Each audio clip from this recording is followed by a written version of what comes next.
Available हैं और हम किस तरह इन्वेस्टमेंट कर सकते हैं, कितनी कंपनीज हैं जो ये प्रोवाइड कर रही हैं, हम जानते हैं इसके बारे में। तो ये मेरे सामने ईटी मनी ऐप है जिसको मैंने ओपन किया, ये इसका होम पेज है।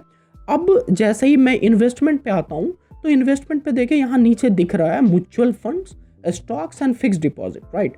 अब फाइंड म्यूचुअल फंड्स पे जाते हैं, ये हमारे सामने बिल्कुल आप देख रहे हैं कि ओपन है इक्विटी, डेट एंड हाइब्रिड। मैंने आपको बताया कि मेजरली 3 तरह के म्यूचुअल फंड्स हैं मेजर, जो कि कैटेगराइज हैं इक्विटी में, डेट में एंड हाइब्रिड में। हम सबसे पहले देखते हैं कि इक्विटी में हमारे पास क्या क्या ऑप्शंस हैं।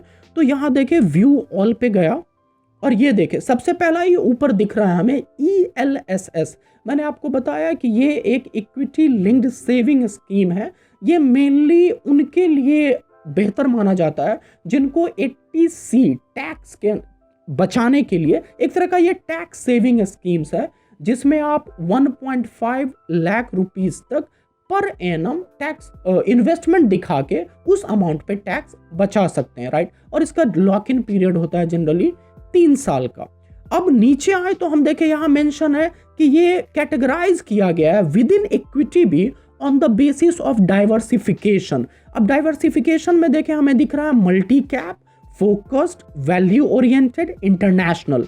फिर और नीचे आते हैं तो हमारे पास ये है बाय मार्केट कैपिटलाइजेशन। जैसा मैंने आपको बताया कि जब हम मार्केट कैपिटलाइजेशन की बात करते हैं तो उसके बेसिस पे 3 ब्रॉड कैटेगरी है, large cap mutual fund, mid cap mutual fund and small cap mutual fund. उसके बाद और नीचे आए तो हम यहाँ देखते हैं कि ये on the basis of sector है। सेक्टर का क्या मतलब है कि अगर आपको किसी पर्टिकुलर स्पेसिफिक सेक्टर के स्टॉक्स खरीदने हैं, right, for example banking sector, तो उसके लिए भी एक स्पेसिफिक म्यूचुअल फंड है, राइट, सेक्टोरल बैंकिंग। फिर अगर आप टेक्नोलॉजी ड्रिवन स्टॉक्स में इन्वेस्टमेंट करना चाहते हो तो उसके लिए हमारे पास ऑप्शन है इंफ्रास्ट्रक्चर से रिलेटेड है, कंजम्पशन से, एनर्जी से, फार्मा। अगर आप पब्लिक सेक्टर अंडरटेकिंग्स के स्टॉक में इन्वेस्ट करना चाहते हैं तो उसके लिए भी है। इसी तरह हम देखते हैं कि ये broadly diversification, market capitalisation and sector के बेसिस पे कैटेगराइज कर रखा है। अब हम लार्ज कैप के बारे में जानते हैं कि किस तरह से ये फंक्शन करता है, राइट।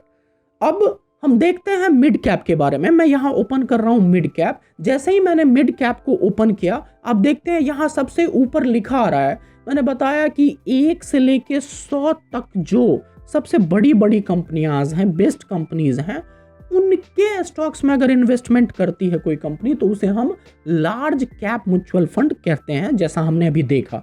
फिर अगर 101 से लेके 250 तक की जो कंपनीज हैं उनको हम मिड कैपिटलाइजेशन और मिड कैप कंपनीज कहते हैं। See what they have written, mid cap mutual funds are equity funds that invest in the mid sized companies of India. The companies are some of the fastest growing companies in India and are at a stage today's leaders were a few years back. Okay, इसको हम थोड़ा easy language में समझते हैं। इसका मतलब क्या है कि जब हम लार्ज कैप कंपनीज की बात करते हैं तो वो इतनी बड़ी कंपनियां हैं कि ऑब्वियसली वहां पे रिस्क तो कम है, बट कंपैरेटिवली फिर आपको रिटर्न भी कम ही मिलता है कंपैरेटिवली।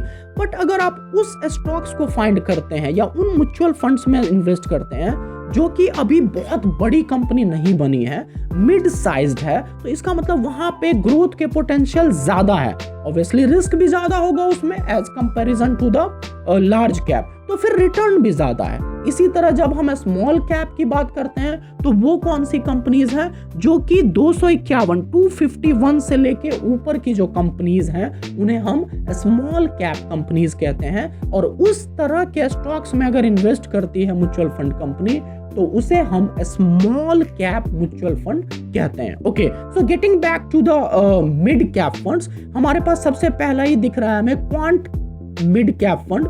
इसको फटाफट ओपन करते हैं। अब जैसे कि हमने बेसिक्स चीजें जानी म्यूचुअल फंड के बारे में, सबसे ऊपर यहाँ आपको लिखा दिख रहा है NAV, जो कि मैंने बताया आपको नेट असेट्स वैल्यू, ये 141 रुपए है अभी। उसके बाद अगर इसके परफॉर्मेंस की बात करें तो इस फंड का अगर आप रिटर्न देखें पर एनम तो 18% तक 18.89% तक रिटर्न दिया है। और आते हैं नीचे देखते हैं इनकी और चीजें, जैसे मैंने आपको बताया था एक्सपेंस रेशियो जो कि म्यूचुअल फंड मैनेजर लेता है इसको मैनेज करने के लिए, सो इट इज 0.63%। और एग्जिट लोड अगर कि एक गिवन टाइम से पहले आप रिडीम करवाते हो तो वो है 0.5%। और ये फंड कब से चल रहा है तो ये 2013 1 जनवरी को इंसेप्शन में आया था, यानी कि 10 साल हो चुके हैं इस फंड को एग्जिस्टेंस में आए हुए। और लॉक इन पीरियड की बात करें तो कोई लॉक इन पीरियड नहीं है। हम नीचे जाके और भी ये चेक कर सकते हैं कि ये फंड किस किस कंपनी के स्टॉक्स में इन्वेस्टेड है। तो ये देखें यहाँ पे मेंशन है Punjab national bank, union bank of India, स्कॉट्स, कैनरा बैंक। और पूरे देखने हैं तो ये देखें LIC, Adani port, bank of India, Indian hotels and so forth. You can get through the all the stocks in which this particular mutual fund has invested. So इसी तरह और भी आप देखें तो ये क्वांट के बाद आपको मोतीलाल ओसवाल का दिख रहा है। सिमिलरली देखें तो PGIM इंडिया मिड कैप है, SDFC mid cap opportunity and so fourth. इसी तरह फटाफट मिड कैप के बाद हम देख लेते हैं, एक मैं आपको सेक्टोरल दिखाता हूं, जैसे मैं सेक्टोरल बैंकिंग में आता हूं। ऑल राइट, अब यहां सबसे पहला ओपन हुआ Nippon India banking and financial services fund. इसको देखते हैं तो सबसे पहले मैंने आपको बताया कि जब भी हम सेक्टोरल स्पेसिफिक म्यूचुअल फंड की बात करते हैं तो उनका इन्वेस्टमेंट होता ही कहाँ है, उसी सेक्टर के स्टॉक्स में। तो देखे जरा इन्होंने कहां कहां इन्वेस्ट कर रखा है। ऑल राइट, ये रहा टॉप होल्डिंग्स। देखें क्योंकि ये बैंकिंग सेक्टर से रिलेटेड म्यूचुअल फंड है, सारे इन्वेस्टमेंट इनके देखें SDFC bank, ICICI, axis bank, state bank of India, SDFC corporation limited, IndusInd bank, LIC, SBI card, federal bank, सारे RBL बैंक, कैनरा बैंक, जितने भी फाइनेंस से रिलेटेड स्टॉक्स है उसमें इसका इन्वेस्टमेंट है। और चीजें आप कंपेयर करके देखना चाहें तो ऊपर आप देख सकते हैं इसका NAV 418 रुपए है आज, और अगर इस फंड का रिटर्न देखना चाहें तो 13.87 है। So you can check each and every information about the specific mutual fund in which you are invested. तो ये रही कुछ बातें, बेसिक जानकारी जो कि इक्विटी म्यूचुअल फंड्स के रिगार्डिंग है। ऐसे ही जब हम डेट म्यूचुअल फंड की बात करते हैं तो जब डेट म्यूचुअल फंड का मतलब क्या है, आपका जो इन्वेस्टमेंट कर रही है म्यूचुअल फंड कंपनी या जो आपका असेट मैनेजमेंट कंपनी के अंडर जो फंड मैनेजर है जो आपके पैसे को मैनेज कर रहा है, वो कहां पे आपके पैसे को इन्वेस्ट करेगा, डेट इंस्ट्रूमेंट्स में।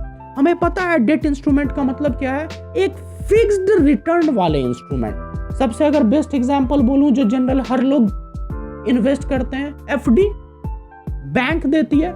FD के अलावा भी बहुत सारे और भी हमारे पास फिक्स्ड रिटर्न इंस्ट्रूमेंट्स अवेलेबल है। मैंने आपको पहले बॉन्ड्स के बारे में कुछ बातें बताई थी कि किस तरह गवर्नमेंट बॉन्ड्स में हम इन्वेस्ट करते हैं। अगर लॉन्ग टर्म के लिए इन्वेस्ट कर रहे हैं तो गवर्नमेंट सिक्योरिटीज है, उसके अंदर अलग अलग मैच्योरिटी के होते हैं, 2 साल, 5 साल, 10 साल, इवन 30 ईयर्स के लिए भी। शॉर्ट टर्म के लिए अगर आप इन्वेस्ट कर रहे हो तो हमारे पास ट्रेजरी बिल्स है, 91 डेज का है, 184 डेज का है, 364 डेज का है।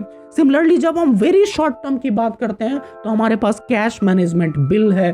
ये सारी बातें हो गई सेंट्रल गवर्नमेंट के इंस्ट्रूमेंट्स की। इसी तरह हमारे पास ऑप्शंस अवेलेबल है स्टेट गवर्नमेंट के इंस्ट्रूमेंट्स में भी हम इन्वेस्ट करते हैं, जैसे SDL है, state development loans. All right, अब जिस तरह सरकार, अभी देखा होगा रिसेंटली बजट आया है और ये कहा गया है कि इस फाइनेंशियल ईयर में गवर्नमेंट 15 लाख करोड़ के बराबर पब्लिक से बोरोइंग करेगी। तो वो बोरोइंग्स किस फॉर्म में होगा, वो बॉन्ड के फॉर्म में ही होता है, जो कि एक तरह का डेट इंस्ट्रूमेंट है। फिर इसी तरह कंपनीज भी बहुत सारे डेट इंस्ट्रूमेंट इश्यू करती है। लॉन्ग टर्म के लिए करें तो उसे हम कॉर्पोरेट बॉन्ड्स कहते हैं, शॉर्ट टर्म के लिए करें तो उसे हम commercial papers and certificate of deposits कहते हैं। बेसिक बात बता दूं, कॉर्पोरेट बॉन्ड्स बिल्कुल गवर्नमेंट बॉन्ड्स की तरह है, बट फर्क इतना है कि गवर्नमेंट बॉन्ड में रिस्क कम है क्योंकि जनरली सरकार डिफॉल्ट नहीं करती है तो आपका पैसा सिक्योर है, बट कॉर्पोरेट बॉन्ड्स में रिस्क ज्यादा है। तो हमें पता है कि जिस इंस्ट्रूमेंट में रिस्क ज्यादा है तो वहां हमें रिटर्न भी ज्यादा मिलना चाहिए, और ऐसा ही होता है। जनरली आप देखेंगे तो गवर्नमेंट बॉन्ड में जो रिटर्न मिलता बताया वो लगभग 7% के आसपास का होता है लॉन्ग टर्म में। अगर वही आप कॉर्पोरेट बॉन्ड्स पे रिटर्न देखेंगे लॉन्ग टर्म में तो 8 to 9%, समटाइम्स मोर देन 9% भी मिलता है। और जिस तरह सरकार शॉर्ट टर्म इंस्ट्रूमेंट में ट्रेजरी बिल्स इशू करती है, ऐसे ही कॉर्पोरेट्स कंपनीज शॉर्ट टर्म के लिए certificate of deposits and commercial papers issue करती है। तो अब अगर इन इंस्ट्रूमेंट्स में आप चाहते हो इन्वेस्ट करो, डायरेक्ट नहीं इनडायरेक्ट, अपने म्यूचुअल फंड के थ्रू, तो आपका फंड मैनेजर आपके इन्वेस्टेड अमाउंट को इन सारे इंस्ट्रूमेंट में इन्वेस्ट करेगा। क्योंकि यहाँ पे रिस्क बहुत कम है तो रिटर्न भी आपको समवेयर अराउंड 7 to 8% का मिलता है। अब हम फटाफट प्रैक्टिकली देखते हैं कि क्या क्या ऑप्शंस अवेलेबल है डेट म्यूचुअल फंड्स में जहां हम इन्वेस्ट कर सकते हैं। ओके, तो ये ऊपर हम देख रहे हैं कि यहाँ हमारे पास equity, debt and hybrid and commodities mention है। अभी हमने इक्विटी वाले पेज को ओपन करके देखा कि किस तरह हमारे पास क्या क्या इक्विटी म्यूचुअल फंड्स में ऑप्शंस हैं इन्वेस्ट करने के लिए। Now let's give a look at debt mutual fund. Alright, so जैसे ही मैंने डेट को ओपन किया, यहाँ देख सकते हैं हमारे पास कितने सारे ऑप्शंस हैं। सो सबसे पहला ही टर्म लिखा है बेटर देन एफडीज, राइट। क्या क्या है नीचे? Banking and PSU, corporate bonds, जैसा मैंने आपको बताया, शॉर्ट ड्यूरेशन टाइम पीरियड के बेसिस पे 1 से 3 साल के लिए, ओवरनाइट, क्योंकि मनी मार्केट में जो बोरोइंग लेंडिंग होती है एक रात के लिए भी होती है। ये मॉनेटरी पॉलिसी वाले वीडियो में मैं आपके साथ डिटेल में डिस्कशन करूंगा। लिक्विड फंड है, अल्ट्रा शॉर्ट ड्यूरेशन है, लो ड्यूरेशन है, money market, mid duration, mid to long duration, dynamic bond, credit risk, gilt with 10 year constant duration and floater. बहुत सारे ऑप्शंस हैं, आप कंफ्यूज हो गए होंगे। ओके, हम समझते हैं इसको है क्या ये। जैसा मैंने आपको बताया, गवर्नमेंट सिक्योरिटीज में इन्वेस्ट करती है म्यूचुअल फंड। ये जो आप नीचे देख रहे हैं gilt mutual fund debt categories के अंदर, इसको ओपन करते हैं और यहाँ आप पढ़ें क्या मेंशन है। Gilt funds are debt funds that invest primarily in government securities, right. These funds have no risk of non-payment of interest on principal amount but get affected by interest rate movements as the government borrowing typically happens to be for a longer duration। मैंने आपको बताया कि guild fund या government securities वाले mutual fund में जो हमारा fund manager है वो गवर्नमेंट ने जो सिक्योरिटीज इश्यू कर रखा है उसको बाय करती है, राइट। अब उसमें रिस्क बिल्कुल भी नहीं है क्योंकि गवर्नमेंट डिफॉल्ट नहीं करेगी, हमें पता है, मैंने आपको बताया ऑलरेडी, और ऐसा ही होता है। और इंटरेस्ट पेमेंट भी आपको रेगुलर इंटरवल पे मिलता रहेगा, उसमें भी प्रॉब्लम नहीं आती है, जैसा कि कॉर्पोरेट बॉन्ड्स के केस में कई बार होता है। अब तो यहाँ पे एक ड्रॉबैक ये है कि इकोनॉमी के सिचुएशन के अकॉर्डिंग इंटरेस्ट रेट में फ्लक्चुएशंस होता रहता है, जैसा कि हम देखते हैं given the business cycle of the economy and situation prevailing in the economy due to different macroeconomic variables, right। तो उस केस में क्या होता है, इंटरेस्ट रेट के ऊपर नीचे होने की वजह से इन बॉन्ड्स के यील्ड पे फर्क पड़ता है, राइट। ये बातें डिटेल में मैंने बॉन्ड वाले एक वीडियो है जिसका मैं आपको लिंक डिस्क्रिप्शन बॉक्स में डाल दूंगा, उसमें आप देखना, आपको डिटेल में पता चलेगा। ऑलराइट, अभी के लिए हम देखें कि ये गिल्ड फंड में क्या क्या ऑप्शंस अवेलेबल है। सबसे पहला मेंशन है SBI magnum guild fund, right. उसके बाद हम देखें नीचे ICICI prudential guild fund, Kotak guild investment fund. तो हम SBI मैग्नम गिल्ड फंड को ओपन करते हैं और यहां देखें तो इसका जो NAV मेंशन है जो कि है 57 रुपीज, 57.22 टू बी एग्जैक्ट। और जैसा कि मैंने बताया ये फिक्स डेट इंस्ट्रूमेंट है, राइट। तो आपका जो रिटर्न है वो मोर और लेस ओवर द ईयर एक फिक्स्ड अमाउंट से ही इंक्रीज होता रहेगा। जैसा कि देख रहे हैं हम 8.41% दिखा रहा है इसका रिटर्न। 5 ईयर का ये CAGR है, यानी कि पिछले 5 साल में कंपाउंडेड एनुअल ग्रोथ रेट क्या रहा है इसका, तो ये 8% है। अब इक्विटी म्यूचुअल फंड्स में हम देख रहे थे तो वहां क्या था, 12% भी था। ज्यादा आप थोड़ा रिस्क लेना चाह रहे हैं तो 15-18 भी मिल रहा है, राइट।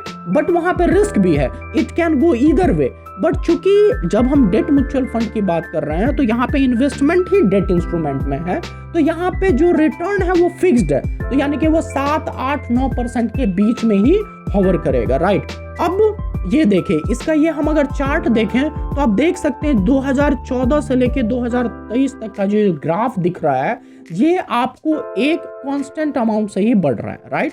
तो अब इस कैटेगरी का अगर रिटर्न देखें, जैसा कि हमने पीछे देखा था कि ICICI का भी ये गिल्ड फंड है, कोटक महिंद्रा का भी है, और हमने जो ये ओपन कर रखा है ये SBI मैग्नम का है। तो इस कैटेगरी का ऑन एन एवरेज रिटर्न जो है वो 7.62% है पर एनम, और इस पार्टिकुलर फंड का जो रिटर्न है वो 8.52 है। तो ये कंपैरिजन हमें ये दिखाता है कि हम इस बेसिस पे भी डिसाइड कर सकते हैं कि with in the category of date mutual fund कौन कौन सी एसेट मैनेजमेंट कंपनी कितना रिटर्न प्रोवाइड कर रही है पिछले 5 सालों में। इस बेसिस पे आप डिसीजन ले सकते हैं, राइट। अब देखा जाए कि इस फंड में इन्वेस्टमेंट कहां है, तो हम देखते हैं जरा। ऑल राइट, ये देखें, असेट अलोकेशन की बात करें तो 90% इस टोटल फंड का पैसा कहां लगा हुआ है, इस डेट में ही, मतलब कि जो भी गवर्नमेंट सिक्योरिटीज है। और ये गवर्नमेंट ऑफ इंडिया के सिक्योरिटीज में 77.62% है and reserve bank of India 12.55%, right. तो इस तरह से हमें दिख रहा है कि हमारा जो पैसा इन्वेस्टेड होगा वो गवर्नमेंट सिक्योरिटीज में ही होगा। अब हम फटाफट देखते हैं एक कॉर्पोरेट बॉन्ड्स को। ये रहा कॉर्पोरेट बॉन्ड का ऑप्शन। अब देखें, यहां निप्पॉन इंडिया कॉर्पोरेट बॉन्ड है, इसे ओपन करते हैं। अब इसका NAV देखें तो 51 रुपीज पर यूनिट है। 5 ईयर का जो CGAR है 7% है। इसका भी मोर और लेस रिटर्न देखें 7% ही है। और इन्वेस्टमेंट कहां है, तो असेट अलोकेशन देखें, ये देखते हैं जरा। ये मिक्स्ड है, आप देख सकते हैं राजस्थान स्टेट के इन्वेस्टमेंट हो रखा है, जैसा मैंने आपको बताया, SDL में, LIC में है, नाबार्ड में है, रिलायंस जियो इंफ्राटेल में है, ग्रासिम इंडस्ट्रीज में है, स्टेट बैंक ऑफ इंडिया के बॉन्ड्स में कर रखा है, ONGC में है, भारती टेलीकॉम में है। तो ये आप देख रहे हैं डिफरेंट जगहों पे, मतलब डाइवर्सिफाइड है विद इन द डेट भी, यानी कि कुछ गवर्नमेंट की सिक्योरिटीज भी खरीद रखी है, कुछ प्राइवेट सेक्टर बैंक्स के भी हैं, कुछ पब्लिक सेक्टर बैंक्स के भी हैं, कुछ पब्लिक सेक्टर अंडरटेकिंग कंपनीज में भी है, और कुछ प्राइवेट सेक्टर कंपनीज में भी है। तो इस तरह से हम जिस भी म्यूचुअल फंड को खरीदते हैं डेट के अंदर, हम ये खुद से जाके चेक कर सकते हैं कि हमारा पैसा कहां इन्वेस्टेड है और कौन कौन सी शेयर्स में, कौन कौन से डेट इंस्ट्रूमेंट में लगा हुआ है, और उसी के बेसिस पे आप डिसीजन ले सकते हैं इन्वेस्टमेंट का गिवन द रिटर्न। होप ये जो भी मैंने आपको इक्विटी और डेट के बारे में बताया है आपके लिए हेल्पफुल होगा टू गेट टू नो कि कहाँ पे आपको इन्वेस्ट करना चाहिए। Obviously on your own risk, this is just an educational video. हम हाइब्रिड म्यूचुअल फंड की बात करेंगे नेक्स्ट वीडियो में।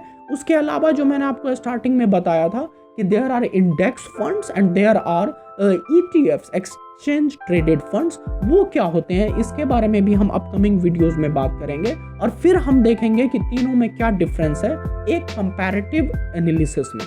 Thank you so much.